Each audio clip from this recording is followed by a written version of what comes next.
नमस्कार मंडळी, कशा आहात सगळे? मजेत आहात ना? तर नवीन दिवसाची नवीन सुरुवात. आज आहे रविवार. सकाळी अंडा फ्राय झालेला आहे आणि आता मुलांसाठी मी लॉलीपॉप आणलेले, चिकनही केलेलं आहे, पण मुलांना क्रिस्पी लॉलीपॉप खायचे होते म्हणून मी डायरेक्ट काय केलं, लॉलीपॉप आणले ना तेव्हा स्वच्छ धुवून घेतले. त्याला अद्रक लसूण मिरचीची पेस्ट लावून घेतलेली आहे, लिंबू लावून घेतलेला आहे आणि आपले जे घरातले मसाले आहेत ना मी तेही टाकून घेतलेले आहेत, हळद, लाल तिखट मसाला वगैरे सगळं. आणि हेच लॉलीपॉप क्रिस्पी होण्यासाठी मी तांदळाचं पीठ आणि कॉर्नफ्लॉवर घेतलेला आहे. आणि हे सगळं कालवून झालं ना की एक 10 मिनटं मी ते झाकून ठेवलेलं मुरण्यासाठी. आणि त्याच्यानंतर ना तेलामध्ये डीप फ्राय आपण करून घेणार आहोत. तर हे बघा, मी इथे लॉलीपॉप सोडलेले आहेत आणि सकाळी ना घाई झाली, ते अंड्याचं होत नाही तर लगेच हे करावं लागलं आणि वाटपाची तयारी करायची होती. त्याच्यामुळे मी काय काय लावलं ना हे तुम्हाला तोंडी सांगितलेलं आहे. तर हे जे चिकनचे लॉलीपॉप आहे ना, वरती जे मांस आहे ना त्याच्यावरतीही प्रॉपर तेल लागलं पाहिजे ना, म्हणून मी बारीक चमच्याने त्याच्यावरती ते गरम गरम तेल सोडत आहे.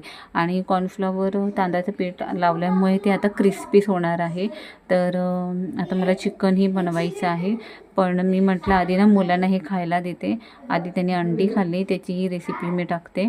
आणि हे चिकन लॉलीपॉपचं ना आजकाल ना हे मसाले ना ऑलरेडी मिळतात, म्हणजे 90s किंवा 36 असं काय काय म्हणजे आहेत लॉलीपॉपचे मसाले. मी जिथून चिकन घेते ना तिथेही मसाला मिळतो, फक्त लॉलीपॉपमध्ये टाकायचं, कालवायचं आणि तेलात सोडायचं. पण मी यावेळी ते मी मसाले आणले नाही आहेत. यावेळी मी सगळं हे घरात लावून करून घेतलेले आहे. साधारण 15-20 मिनटं जातील. आणि कमी गॅसवर फ्राय करायचे आहेत ह्याच्यासाठी की आतपर्यंत मांस शिजल्या गेलं पाहिजे, त्यामुळे.